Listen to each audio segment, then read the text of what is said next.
आइए विद्वत पद्धति का 16वां श्लोक पढ़ लेते हैं। केयूराणि न भूषयन्ति पुरुषं हारा न चन्द्रोज्ज्वला न स्नानं न विलेपनं न कुसुमं न अलङ्कृता मूर्धजाः वाण्येका समलं करोति पुरुषं या संस्कृता धार्यते क्षीयन्तेऽखिलभूषणानि सततं वाग्भूषणं भूषणं वाग्भूषणं भूषणं। अब इसका अन्वय कर लेते हैं।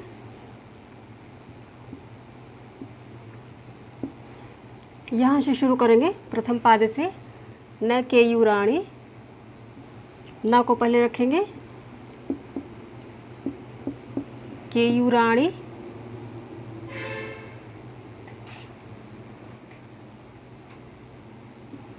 न, फिर यहाँ से देखेंगे न केयूराणि अर्थात बिजौटा या बाँह पे जो पहना जाता है बाजूबंद। न केयूराणि न चंद्रोज्ज्वला, चंद्रोज्ज्वला अर्थात चंद्रमा से धवल, चंद्रोज्ज्वला हारा।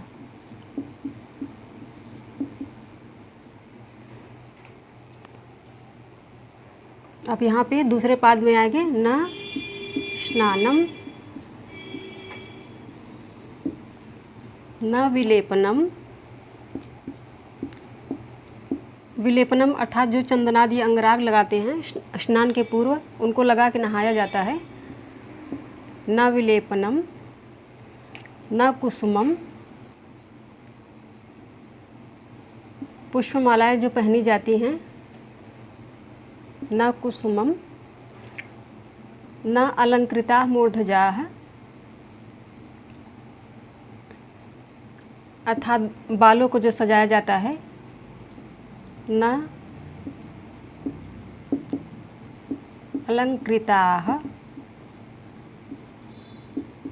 मूर्धजाः।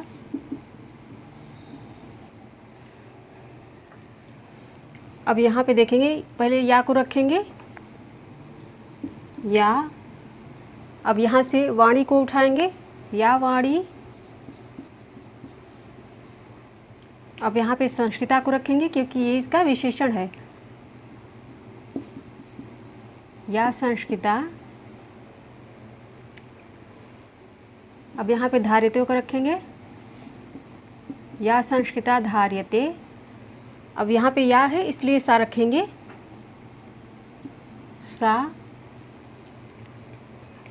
अब यहाँ पे एकम को रखेंगे, सा एकम।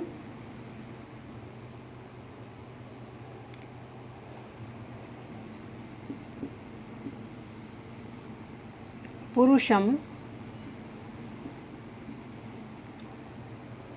एकम नहीं होगा यहाँ पे, या एका है यहाँ पे। वाणी स्त्रीलिंग है इसलिए एकम नहीं होगा। यदि यहाँ पे ये नपुंसक लिंग का शब्द होता तो या एकम होता। वाणी स्त्रीलिंग है इसलिए यहाँ पे संख्या जो इस विशेषण है इसका विशेष विशेषण की तरह काम कर रही है, तो यहाँ पे इसको स्त्रीलिंग में ही रखेंगे। एकम, एकम, एक को एका। सा एका पुरुषम, सा एका पुरुषम। ये यहाँ से पुरुष को उठाया, एका को यहाँ से उठाया, पुरुष को यहाँ से उठाया। अब ये क्रिया रख देंगे यहाँ, समलं करोति।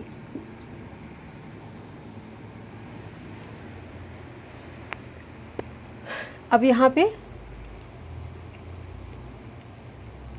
अखिल भूषणान को रखेंगे। यहाँ पे अखिल भूषणान है, अखिल भूषणानि क्षीयन्ते, क्षीयन्ते।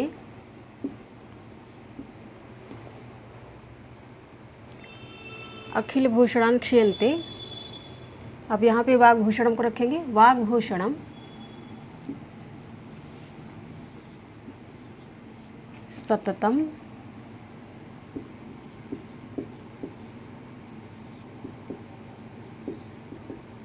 भूषणम।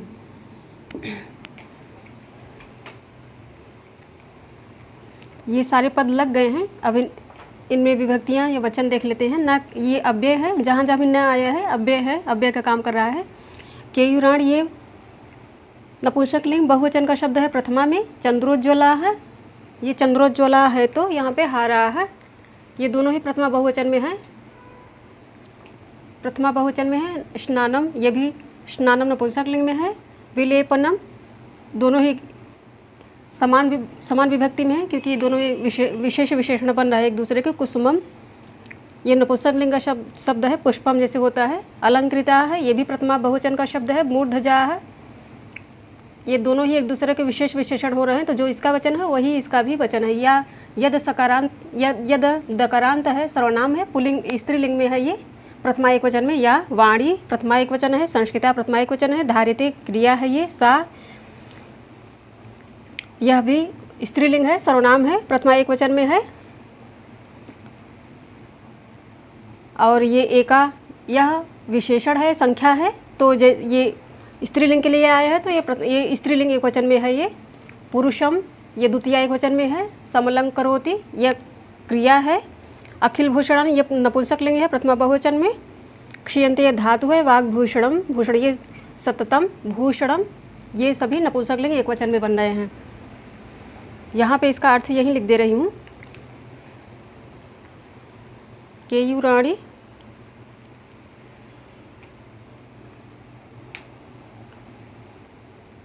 यहाँ पे आभूषण की चर्चा की गई है कि पुरुष के क्या श्रृंगार होता है, वास्तविक श्रृंगार क्या होता है, उसकी चर्चा यहाँ पे इस श्लोक के माध्यम से आचार्य भट्टाचार्य करते हैं। तो यहाँ पे लिख देते हैं।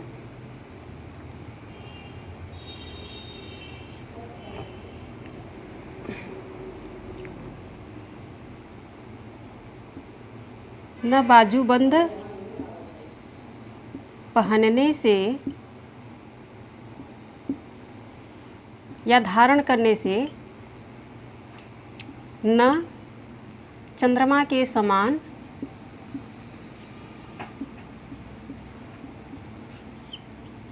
धवल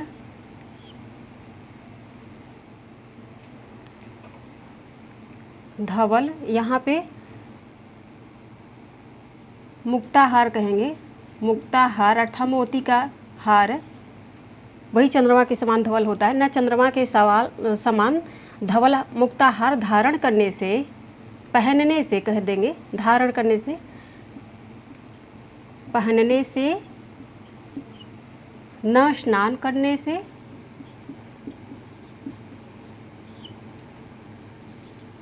न स्नान करने से,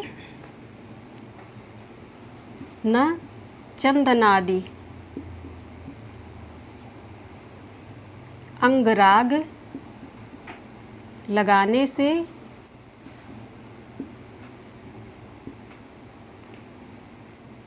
न पुष्पमाला,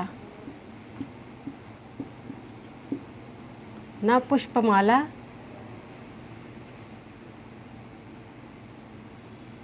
पहनने से। अब यहाँ पे न का ऐसे लिख देंगे अर्थ। न केशों को, मूर्धजा अर्थात केश होता है, मूर्धजा का अर्थात केश। न केशों को,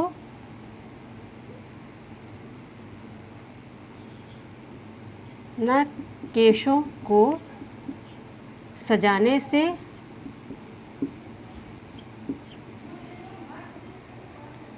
सजाने से।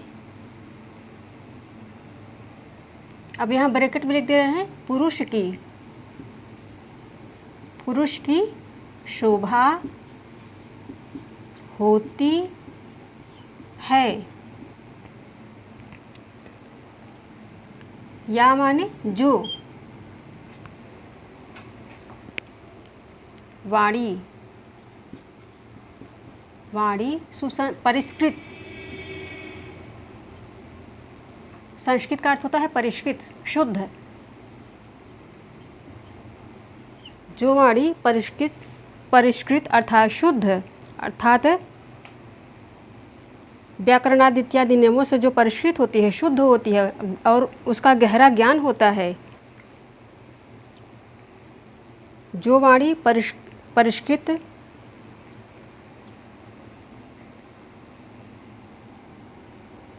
धारण करते हैं,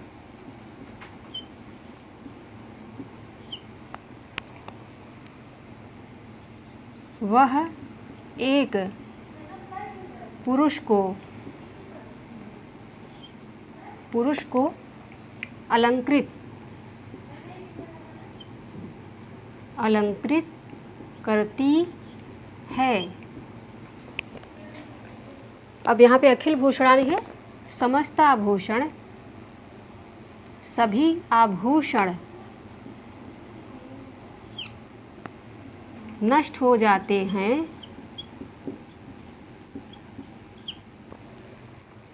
वाणी रूपी आभूषण अर्थात परिष्कृत वाणी रूपी आभूषण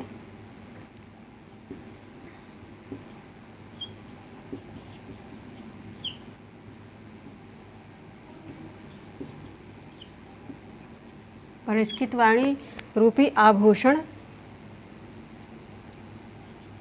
सदा स्थायी आभूषण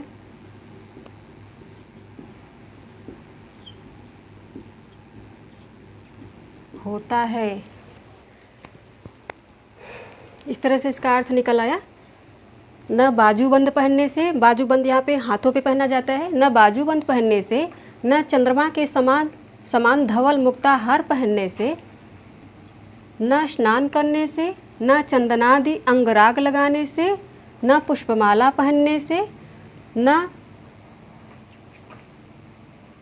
न यहाँ पे अलंकृता मूर्धजा है तो न केशों को सजाने से पुरुष की शोभा होती है। जो वाणी परिष्कृत, जो यहाँ से उठाएंगे, जो परिष्कृत वाणी धारण करते हैं अर्थात जिनके मुख में वाणी परिष्कृत होती है अर्थात गहराई से अध्ययन किए रहते हैं जो, और जिनको शास्त्रों का ज्ञान होता है अर्थात सरस्वती जिनके मुख में निवास करती हैं वाणी के रूप में, यही कवि यहाँ पे कहना चाह रहे हैं कि जो परिष्कृत वाणी धारण करते हैं, जिनके मुख में परिष्कृत वाणी होती है, सरस्वती निवास करती हैं, वह एक पुरुष अर्थात ऐसी वाणी वही एक पुरुष को अलंकृत करती है। ऐसी परिष्कृत वाणी ही पुरुष का अलंकृत करती है, वही पुरुष का अलंकार है। बाकी सभी आभूषण या अखिल भूषण कहा गया है, सभी आभूषण बाकी इस परिष्कृत वाणी को छोड़कर अर्थात विद्या रूपी आभूषण को छोड़कर बाकी जितने भी आभूषण हैं नष्ट हो जाते हैं। परिष्कृत वाणी अर्थात विद्या रूपी आभूषण जिसके पास है, विद्या से परिष्कृत वाणी जिसके पास है, तो परिष्कृत वाणी रूपी आभूषण सदा स्थायी आभूषण होता है पुरुष का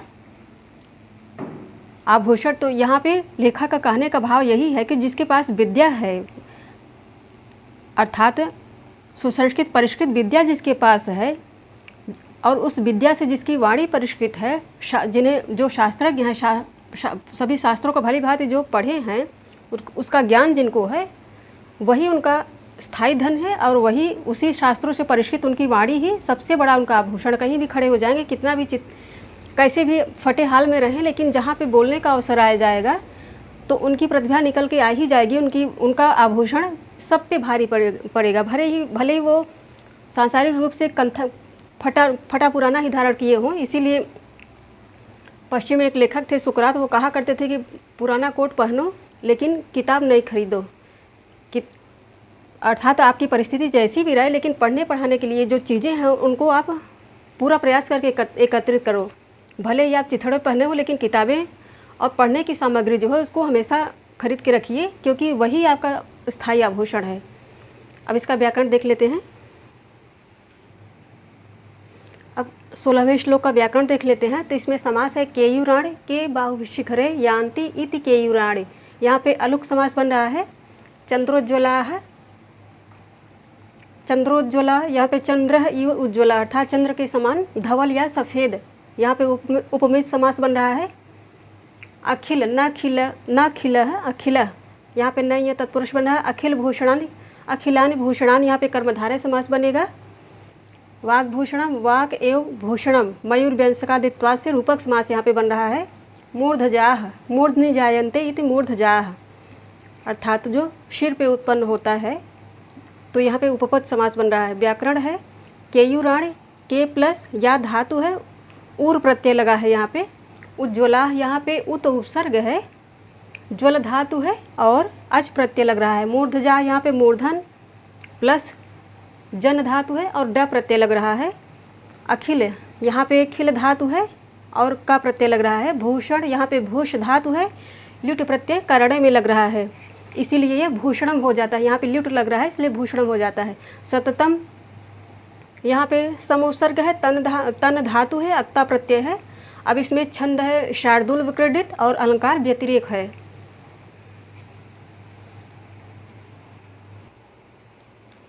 आइए 17वां श्लोक पढ़ लेते हैं। विद्या नाम नरस्य रूप मदिकं प्रच्छन्न गुप्तं धनं, विद्या भोगकरी यशः सुखकरी, विद्या गुरूणां गुरुः, विद्या बन्धुजनो विदेशगमने, विद्या परा देवता, विद्या राजसु पूज्यते न हि धनं, विद्या विहीनः पशु, विद्या विहीनः पशुः।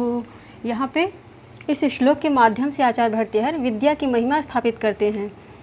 अब इसका अन्वय कर लेते हैं।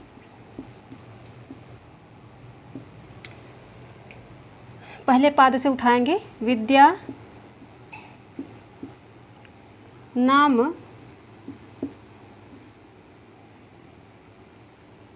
नरस्य अधिकम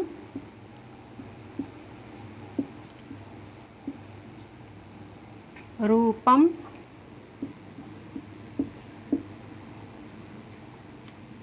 अब यहाँ पे ब्रैकेट में कर देंगे वाक्य के अर्थ को लगाने के लिए, अस्ति को ब्रैकेट में लिख देंगे। विद्या नाम नरस्य अधिकम रूपम अस्ति, प्रच्छन्न गुप्तम धनम अस्ति,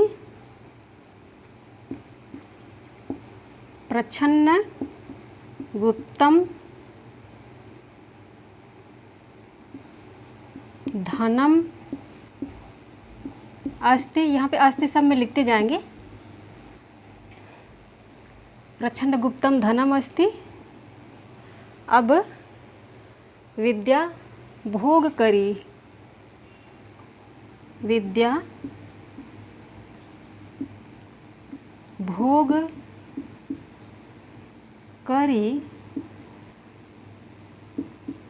अस्ति, यशः सुख करी, यशः सुख करी अस्ति। ऐसे ही ब्रैकेट में लिखते जाएंगे। अस्ति विद्या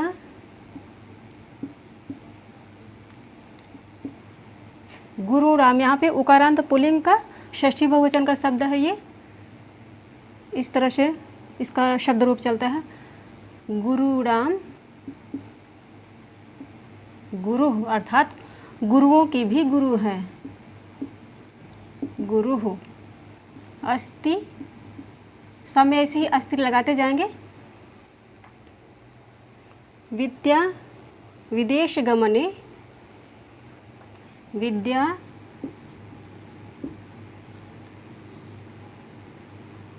विदेश गमने अर्थात बाहर जाने पर, अपने देश से बाहर जाने पर, गमने बंधुजनः अस्ति।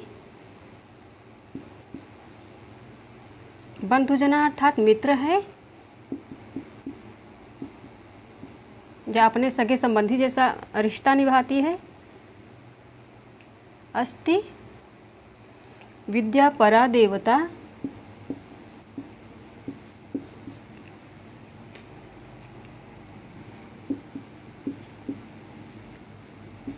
देवता अस्ति। परम अर्थात विद्या महान देवता है। विद्या राजस्व पूज्यते, विद्या राजसु पूज्यते, राजाओं में विद्या पूजी जाती है। न ही धनम, न ही धनम पूज्यते।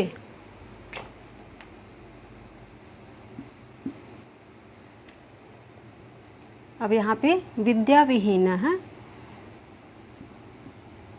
विद्या विहीन है। अब यहाँ पे ब्रैकेट में नरह को रख देंगे, नरह पशु अस्ति। देखिए सारे अर्थ लग गए। अब आराम से इसका हिंदी अर्थ न भी लिखे हैं तब भी आप लोगों को इसका अर्थ समझ में आ जाएगा, अपने से स्वतः ही आप लोग इसका अर्थ निकाल लेंगे। तो विद्या नाम एक पहचान दी जाती है, विद्या नामक कहेंगे। सब प्रथमांत हैं। यहाँ पे ये षष्ठी पुल्लिंग में षष्ठी एक वचन का शब्द है। अधिकम रूपम, यहाँ पे ये नपुंसक लिंग के शब्द हैं।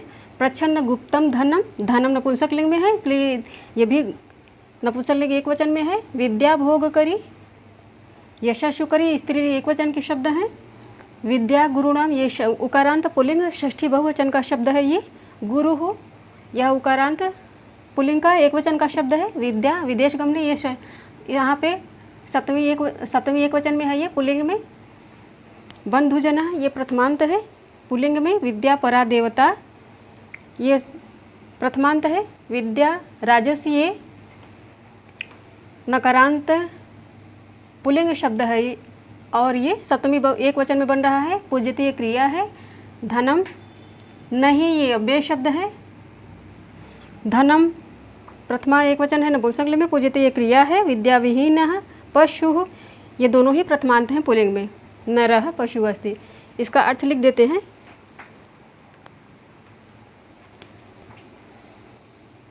विद्या नामक, यहाँ पे धन लिख देते हैं ब्रैकेट में, धन मनुष्य का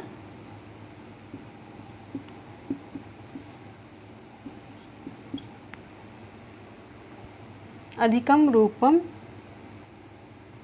नरस्य, अधिकम रूपम अर्थात विद्या नामक धन मनुष्य का, मनुष्य की सबसे बड़ी सुंदरता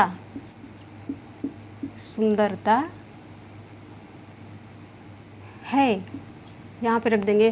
फिर सुंदरता इसलिए कहा गया है क्योंकि आपका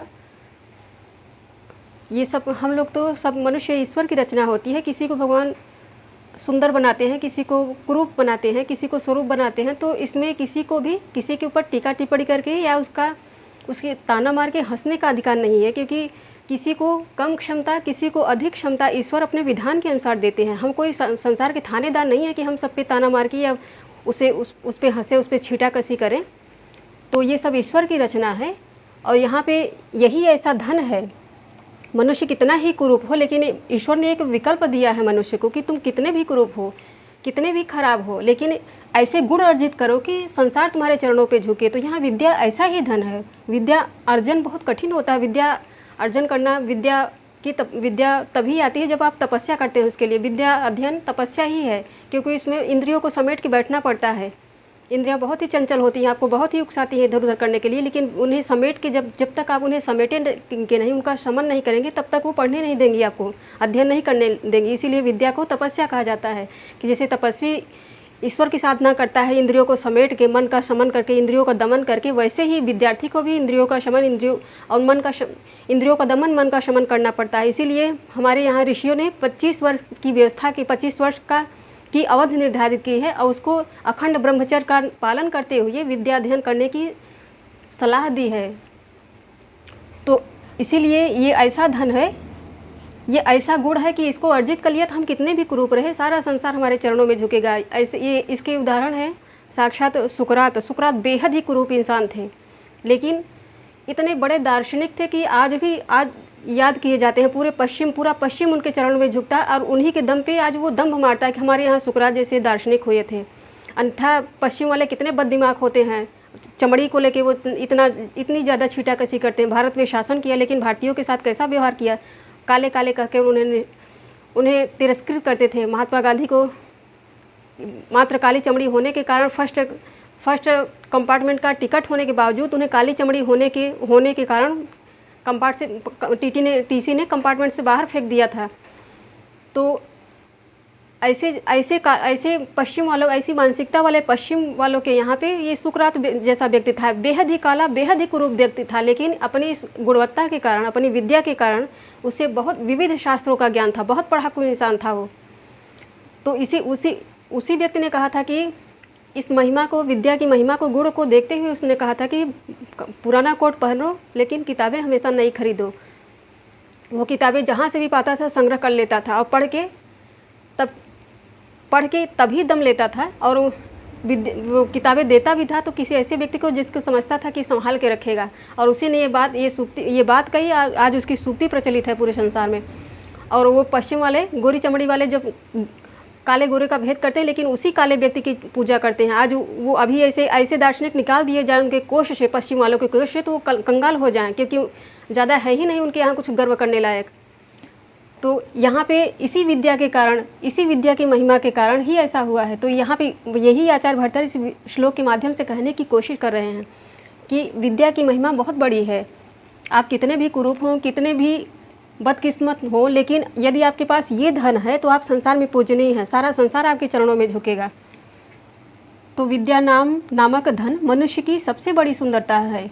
तो अर्थात आप चेहरे से कैसे भी हों, यदि विद्या है आपके पास, सुसंस्कृत विद्या है, आप शास्त्रों का ज्ञान है, तो आप आपसे बड़ा कोई सुंदर है ही नहीं। आप जितनी सुंदरता आपके पास है उतनी सुंदरता किसी के पास नहीं है। विद्या प्रच्छन्न गुप्तम धन, अर्थात छिपा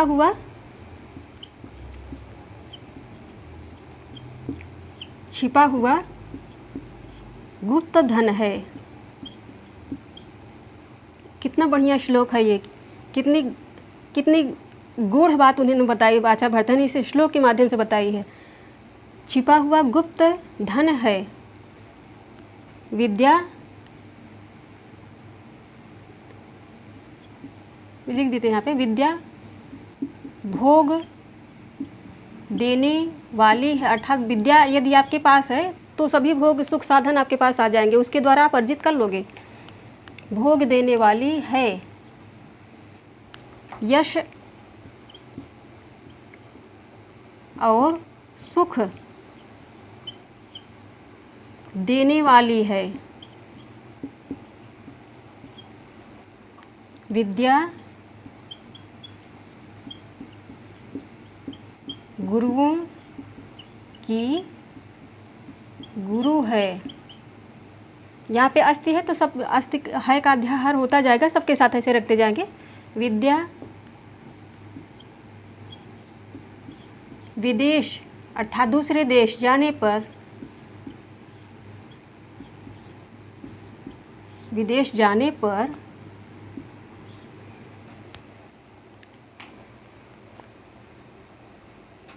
सबसे बड़ी मित्र है।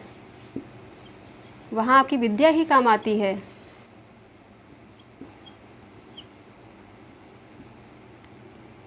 विद्या महान देवता है।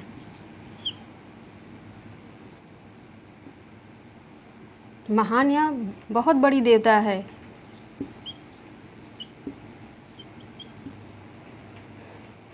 विद्या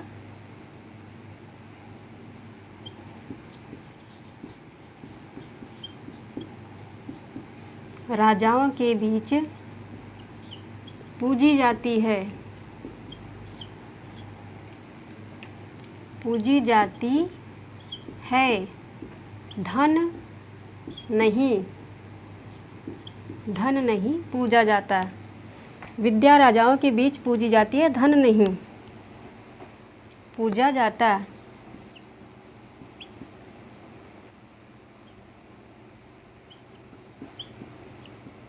विद्या विहीन